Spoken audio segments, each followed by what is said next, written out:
Ons is nou reeds by Openbaring 20, so ek gaan vir u saam lees in Openbaring 20 vanaf vers 1. En ek het 'n engel uit die hemel sien neerdal met die sleutel van die afgrond en 'n groot ketting in sy hand. En hy het die draak gegryp, die ou slang wat die duiwel en die Satan is, en hy het hom gebind 1000 jaar lank, en hom in die afgrond gewerp, en hom toegesluit en dit bo hom verseël, sodat hy die nasies nie meer sou verlei, totdat die 1000 jaar voleindig is nie. Daarna moet hy dan 'n kort tydjie ontbind word, en ek het trone gesien, en hulle het daarop gaan sit, en aan hulle is die oordeel gegee, en ek het die siele gesien van die wat onthoof is oor die getuienis van Jesus, en oor die woord van God, en die wat die dier en sy beeld nie aanbid het nie, en die merk op hulle voorhoof en op hulle hand nie ontvang het nie, en hulle het geleef en as konings regeer, saam met Christus die 1000 jaar lank. En die ander dode het nie herlewe, totdat die 1000 jaar voleindig was nie. Dit is die eerste opstanding. Salig en heilig is hy wat deel het aan die eerste opstanding. Oor hulle het die tweede dood geen mag nie, maar hulle sal priesters van God en van Christus wees, en sal saam met hom as konings regeer 1000 jaar lank. En wanneer die 1000 jaar voleindig is, sal die Satan uit sy gevangenis ontbind word, en hy sal uitgaan om die nasies te verlei, wat van die 4 hoeke van die aarde is, die Gog en die Magog, om hulle te versamel vir die oorlog, en hulle getal is soos die sand van die see. En hulle het opgekom oor die breedte van die aarde, en die laar van die heiliges en die geliefde stad omsingel. En vuur het van God uit die hemel neergedaal en hulle verslind. En die duiwel wat hulle verlei het, is in die poel van vuur en swaal gewerp, waar die dier en die valse profeet is, en hulle sal dag en nag gepynig word, tot in alle ewigheid. En ek het 'n groot wit troon gesien, en hom wat daarop sit, voor wie se aangesig die aarde en die hemel weggevlug het. En daar is geen plek vir hulle gevind nie, en ek het die dode klein en groot voor God sien staan. En die boeke is geopen, en 'n ander boek, die boek van die lewe, is geopen. En die dode is geoordeel na wat in die boeke geskryf is volgens hulle werke. En die see het die dode gegee wat daarin was, en die dood en die doderyk het die dode gegee wat daarin was, en hulle is geoordeel, elkeen volgens sy werke. En die dood en die doderyk is in die poel van vuur gewerp, dit is die tweede dood. En as dit bevind is dat iemand nie opgeskryf was in die boek van die lewe nie, is hy in die poel van vuur gewerp. Verskriklike woorde, wat eendag die sondaar sal tref, wanneer die Here Jesus sê, gaan weg van my, julle vervloektes, in die ewige vuur wat berei is vir die duiwel en sy engele. Nou dit het die Here mos gesê daar in Matteus 25 vers 41 met die oog op die eindoordeel. Maar dit is nie waaroor ek nou met u wil gesels nie, ek het iets anders hier in Openbaring hoofstuk 20 wat ek eers oor moet gesels vandag, en dit gaan oor die 1000 jaar vrederyk. Ons het hier te doen, as u Openbaring 20 oopmaak, kyk, Openbaring 19 eindig mos met die wederkoms van Christus, en die antichrist en die valse profeet, wat in die poel van vuur gewerp is.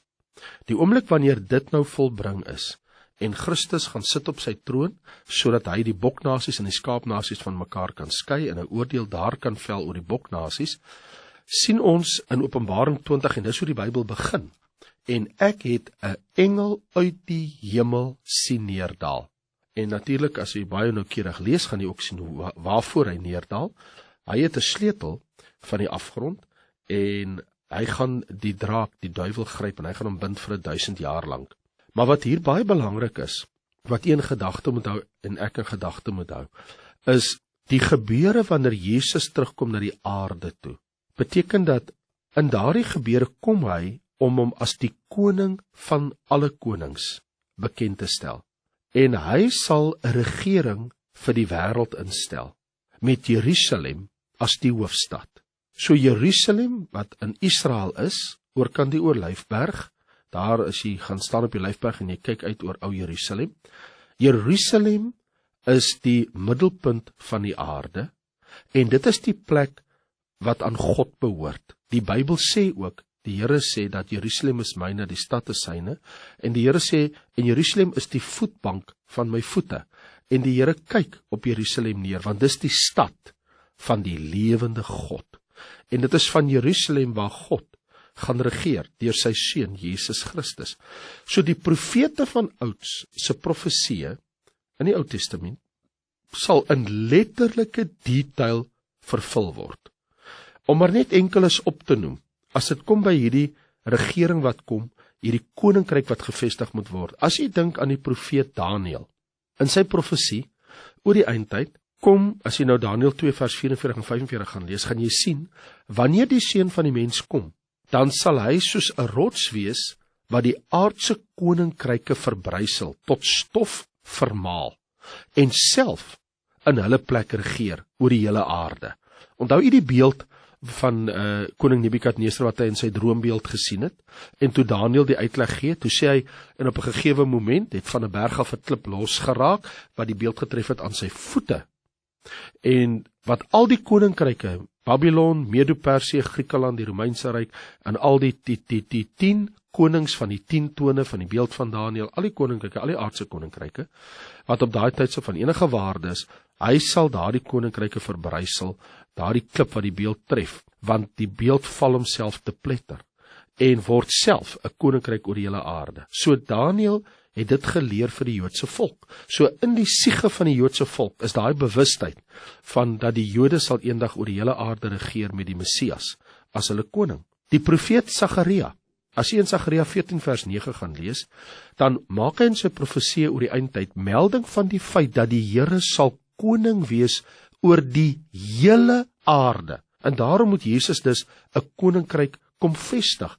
Onthou, Openbaring 11, Openbaring 19, Openbaring 20, daai 3 hoofstukke praat mos van, dan word die koninkryke van hierdie wêreld die eiendom van ons God.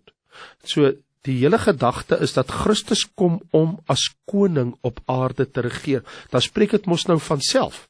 Hy sal die koning van alle konings wees. Openbaring 19, ons het mos nou gesien die afgelope paar weke, wanneer hy verskyn, hy is die woord van God, hy kom op die perd, hy kom om te verskyn, hy kom om die nasies te oordeel, en om sy koninkryk op aarde te vestig, oor die hele aarde. En nie net Daniël en Sagaria in die Ou Testament sê dit nie, maar ook Jesaja.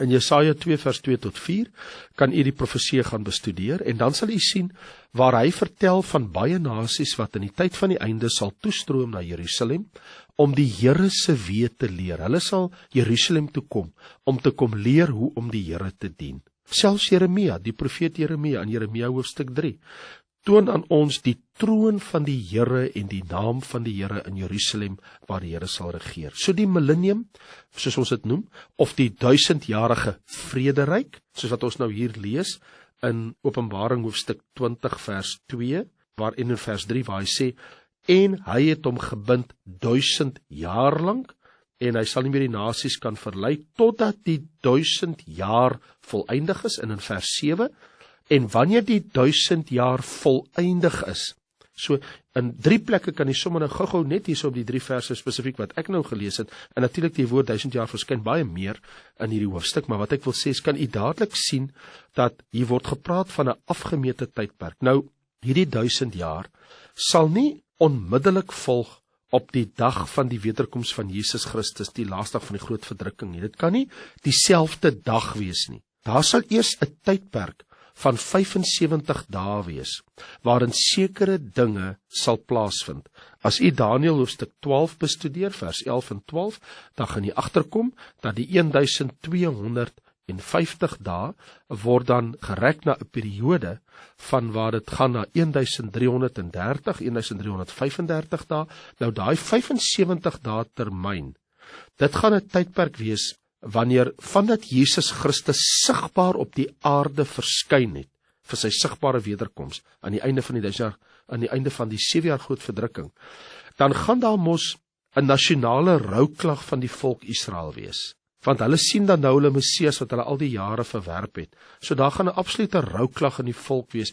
En soos wat ons in Sagaria gesien het, hulle gaan van stamme tot stamme, sal hulle rouklag voor die Here. Ons gaan ook die herstel van die troon van Dawid in Jerusalem sien, en dan natuurlik die oordeel oor die nasies moet in die tydperk volbring word. So daai addisionele tyd, as ons nou presies wil wees, dit is 'n tydperk van 75 dae, letterlik 75 dae, van die verskil van 1260 dae na 1335 dae. En daai verskil in dae, in daai tydperk, het natuurlik tot gevolg dat die volgende gaan gebeur, soos wat ek tereg nou vir u verduidelik het. En dit word opgeneem deur belangrike gebeurtenisse. Dit het te doen met die rouklag, met die vestiging van die troon en oor die oordeel van die nasies.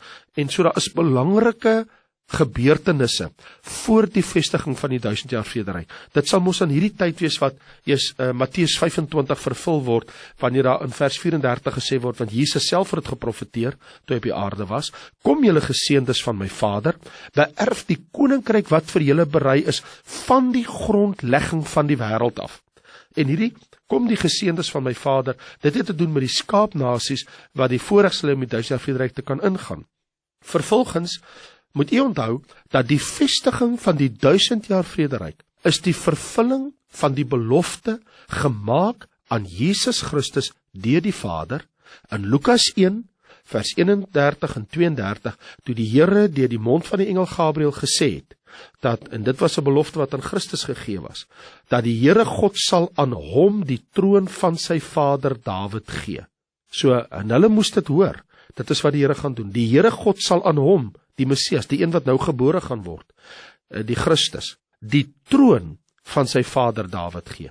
So die apostel Jakobus bevestig dan ook hierdie woorde van die profesie in Handelinge 15, wanneer hy sê, daarna sal ek terugkom, sê die Here, en die vervalle hut van Dawid weer oprig, en wat daarvan verwoes is, sal ek weer oprig en dit herstel. So, die 1000 jaar vrederyk is 'n vervulling van die belofte aan Jesus Christus, hy sal op die troon van sy vader Dawid gaan sit. Tweedens, dit was ook 'n belofte of die vestiging vir Dawid, dat dit sal 'n heerlike en heuglike dag wees, wanneer hy in die tyd saam met Christus gaan regeer. Onthou, Dawid gaan uit die dood uit opgewek word, om die 1000 jaar vrederyk saam met Christus op die aarde te kom regeer. Luister wat staan in die profesie van Psalm 89 van vers 21 af, waar die Here sê, ek het Dawid my knegt gevind, met my heilige olie hom gesalf. En dan begin die Here vir hom seker dinge sê, met wie my hand bestendig sal wees, my arm sal hom versterk, en dan kom die Here in vers 28, en ek sal hom 'n eersgeborene maak, die hoogste onder die konings van die aarde, vir ewig my goedertierenheid aan hom bewaar, my verbond bly vir hom vas, ek sal sy nageslag vir ewig laat duur, en sy troon soos die dae van die hemel. En dan sê die Here vers 35, ek sal my verbond nie ontheilig nie, wat oor my lippe gegaan het, sal nie verander nie. Eenmaal het ek gesweer by my heiligheid, waarlik, ek sal vir Dawid nie lieg nie. Sy nageslag sal vir ewig wees, en sy troon soos die son voor my. So die Here gee 'n belofte vir 'n ewigheid oor Dawid se troon. Nou in Jeremia, hoofstuk 30, in vers 9, kan u nou baie noukeurig oplet, kyk wat gebeur daar in vers 9, wanneer die Here sê, maar hulle sal die Here hulle God dien, en hulle koning Dawid, wat ek vir hulle sal verwek. So die Here sê, hy gaan Dawid weer uit die dood uit opwek, en wanneer hy Dawid wat gesterf het uit die dood uit opwek, dan sal hulle die Here saam met Dawid dien. Daarom in Esegiel 34 van vers 23 af, het ons 'n wonderlike woord van die Here rondom die troon van Dawid en Dawid, wanneer die Here sê, dis nou in Esegiel 34 van vers 23, en ek sal een enkele herder oor hulle verwek, en hy sal hulle laat wy, naamlik my knegt Dawid, hy sal hulle laat wy, en hy sal vir hulle 'n herder wees, en ek die Here, ek sal vir hulle 'n God wees, en my knegt Dawid 'n vors in hulle midde. Ek, die Here, het dit gespreek. So duidelik bevestig die Here wat hy van plan is om te doen. Ook in Esegiel 37 vers 24, en my knegt Dawid sal koning oor hulle wees.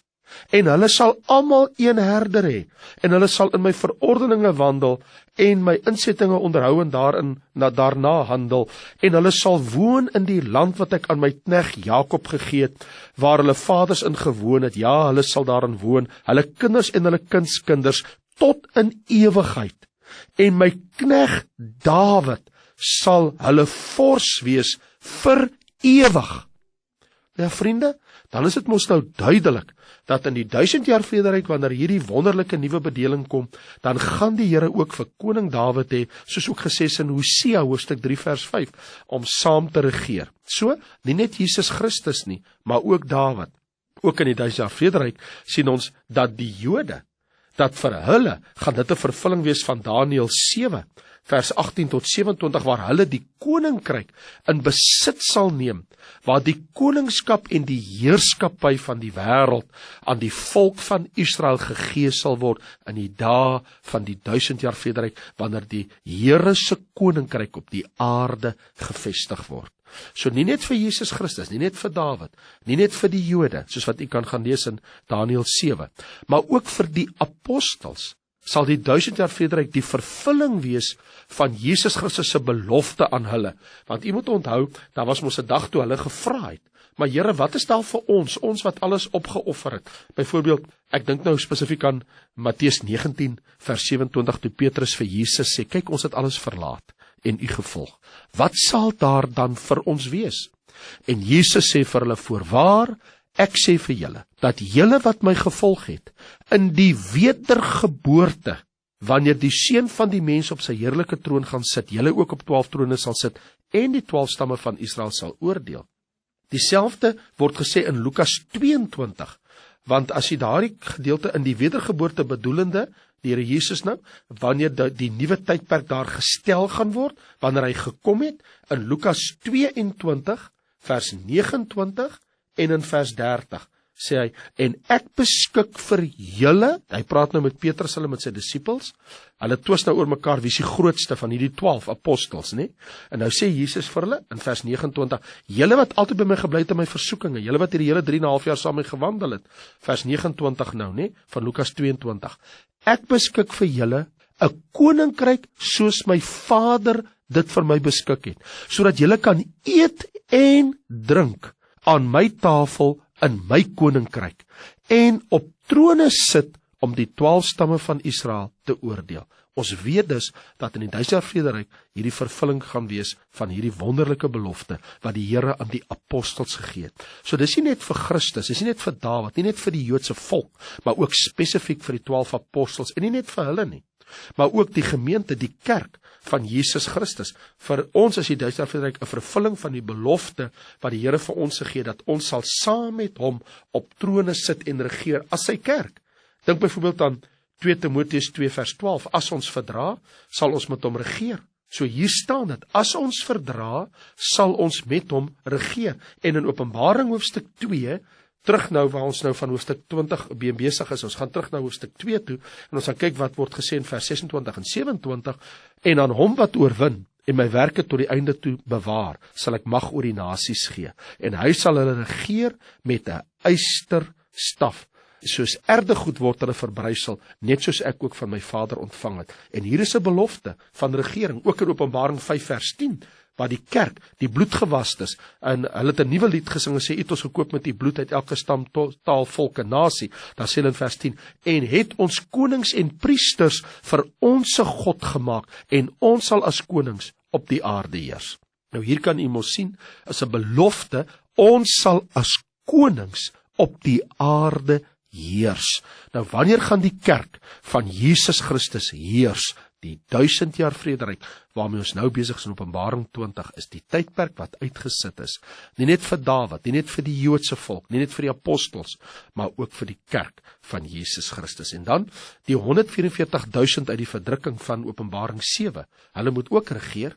En in Openbaring 12 kan ons sien dat die 144.000 word weggeruk, die manlike kind in vers 5, want ons vind hulle waar hulle saam met Christus gaan regeer, waar hulle saam met hom in sy heerlikheid is, in Openbaring 14, vers 1 tot 5. So hulle sal saam terugkeer om, want onthou hierdie 144.000 is 12.000 uit die 12 stamme van Israel uit, en hulle moet oor die aarde kom regeer. En dan het ons ook nog die martelare. Kyk, want ons het mos nou net daarvan gelees in Openbaring 20 vers 4, en ek het trone gesien, en hulle daarop gaan sit, waar jy nou gelees het in vers 2 en 3 van die 1000 jaar vrederyk, lees ons, en ek het trone gesien, en hulle het daarop gaan sit, en aan hulle is die oordeel gegee. En ek het die siele gesien van die wat onthoof is, oor die getuienis van Jesus, en oor die woord van God, en die wat die dier en sy beeld nie aanbid het nie, en die merk op hulle voorhoof, en op hulle hand nie ontvang het nie, en hulle het geleef, en as konings geregeer, saam met Christus, die 1000 jaar lang. Kan jy dit sien? Salig en heilig vers 6, is hy wat deel het aan die eerste opstanding, oor hulle die tweede dood geen mag nie, maar hy sal priesters van God en van Christus wees, en sal saam met hom, as konings regeer, 1000 jaar lang. So weet ons hier, ons het die martelare uit die 7 jaar groot verdrukking uit. Ook hulle wie betaal het, want daar staan, hulle het nie die dier aanbid nie, vers 4, hulle het die dier in sy beeld nie aanbid nie, hulle het die merk op hulle voor of hulle hand nie ontvang nie, hulle het geleef en as konings geregeer saam met Christus die 1000 jaar lang. So wat wonderlik is hier, wat duidelik vir ons is dat hulle wat sterf vir Christus as martelare in die groot verdrukking, het die voorreg om saam met Christus die 1000 jaar vrederyk te regeer. En dan, wie gaan nog saam met hom regeer? Ja, nie net Jesus alleen nie, nie net Dawid, die Jode, die apostels, die kerk, die 144.000 en die martelare nie, maar wat van die Ou Testamentiese heiliges? Want hierdie gaan mos 'n vervulling wees van die profesie in Daniël 12 vers 1 en 2. En binne die konteks van Daniël 12 vers 1 en 2 spreek hy van die gebeure na die verdrukking, want hy praat van wanneer die opstanding plaasvind. Dit is wanneer die Ou Testamentiese heiliges hulle opstanding beleef. En Daniël beskryf dit dan ook, wanneer hy sê, dat hulle sal skitter soos die sterre vir ewig en altoos, maar dan gebruik hy hierdie woorde. Wanneer hy in hoofstuk 12 van Daniël sê, rondom die opstanding, luister wat sê hy, dit sal 'n tyd van benoudheid wees, hy sê, en dan in vers 2, en baie van die wat in die stof van die aarde slaap sal ontwaak, sommige tot die ewige lewe, en sommige tot groot smaadheid vir ewig afgryslik. Nou vers 3, en die verstandige sal glinster soos die glans van die uitspansel, en die wat baie tot regverdigheid lei, soos die sterre vir ewig en altoos. Nou is my vraag, die Ou Testamentiese heiliges, wat het die Here van hulle gesê? Het hy dan nie gesê, julle sal ween as julle van my af weggedryf word, en julle sien Abraham, Isak en Jakob in die koninkryk, in my koninkryk aansit. Dan sal julle treur die dag as julle van my troon weggedryf word, en julle sien die Ou Testamentiese heiliges in my koninkryk saam met my op my troon. So in die konteks van die Ou Testamentiese heiliges, die feit dat hulle 'n opstanding beleef, sal hulle saam met die martelare ook 'n opstanding beleef, in Openbaring 20 vers 4. En wat ons dus hier sien is, wie almal saam met Christus, die oorwinnaars, wat saam met Christus in die 1000 jaar vrederyk sal regeer. So die 1000 jaar vrederyk is dan 'n baie kosbare tydperk, waar nie net dui dit vir ons dat al die beloftes wat gemaak is, dit is die tydperk van vervulling. Onthou, alles wat God gesê het, moet nog tot vervulling kom. Dit moet mos uitspeel in die profesie, kan nie profesie bly nie. Profesie moet vervul word. En die 1000 jaar vrederyk, vir al hierdie profesie wat ek nou vir u genoem het, die profesie rondom die feit dat daar sal, wat Daniël gesê het, 'n koninkryk wees, Sagaria, Jesaja, Jeremia en vele ander profete. Daai koninkryk moet mos nou gevestig word, waar Christus en Dawid en Israel, die Jode, die apostels, die gemeente, die 144, die martelare, die Ou Testamentiese heiliges, wanneer gaan hulle waar regeer? So die 1000 jaar vrederyk skep die geleentheid waar al hierdie profesieë vervul gaan word, 'n letterlike tydperk, soos dit presies daar staan in Openbaring hoofstuk 20, wanneer hy praat van die 1000 jaar van vrede. En in daai